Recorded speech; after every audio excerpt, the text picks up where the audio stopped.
Hi, my name is Roberto Serini. I'm a photographer based in New York City and Milan, Italy. In this video, I want to talk to you a little bit about lenses, camera lenses, and primarily the difference between prime lenses and zoom lenses and their focal length and aperture numbers and all that stuff that you see when you're buying a lens to understand what does it all mean. So let's just start with zoom lenses, which is what most people get with their first camera, and they're more versatile, so that's why they're usually included in your first kit. So a zoom lens has two numbers, for instance 2470, that is the range of focal length, so 24 millimeter to 70 millimeter, the range that the camera will, that the lens will cover.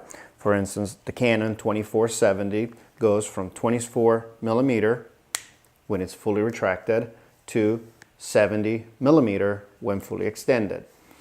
This is great because when you're taking a photo of something and you're wanting to bring the subject closer, or more of it in your viewfinder, all you have to do is zoom in and you're good to go. The other lenses, for instance, are the 1740, the 7200. These are all zoom lenses. And the longer the lens, so the higher the number, which means the farther the lens goes, the longer you will see, the longer and bigger the lens gets. Now, on the other hand, you have your prime lenses. Prime lenses are fixed at one focal length. For instance, 35 millimeter, 50 millimeter, 85 millimeter. So these lenses do not zoom. If you get an 85 millimeter, that is all you get. If you want more subject in your viewfinder, you have to get closer to the subject. If you want to capture more of the background as well, you have to move farther away. The advantage of prime lenses is that they are smaller, lighter, because they don't have all the zoom-in mechanism. And one other advantage of prime lenses is that they tend to allow you to go to a wider aperture. So they allow you to go to f1.8, f1.4, f1.2. That is how much the diaphragm will open. So how much light it needs to actually give you a correct exposure. The wider the aperture, which is the smaller the number, don't ask. Now actually there is a formula that explains why it works this way, but I'm not going to cover it. But the wider the aperture, so say f1.8, the less light it needs to get your correct exposure. It's like your eyes. If you squint, like if you have a bright sunny day, you can squint and you can see things okay. If you open your eyes too wide, then you'll burn your eyes. But if you have less light in the room, you tend to open your eyes wider because you need more light inside of your eyes to be able to see what's in the room. The lenses work same way. So one thing, the other thing is focal length. Again, you have wide angle lenses. For instance, this one is the Canon 1740. Wide angle means that it'll capture much more picture. It's great for landscapes, room interiors, architecture, because you get a lot of picture inside of your frame. One thing to be careful with wide angle lenses though is because they do capture so much, the curvature of the glass in front of it is such that you start getting distortion.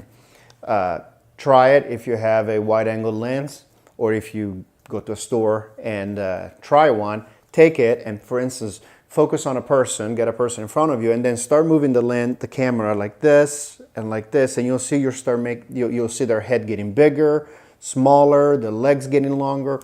That's because wider angle lenses tend to distort more.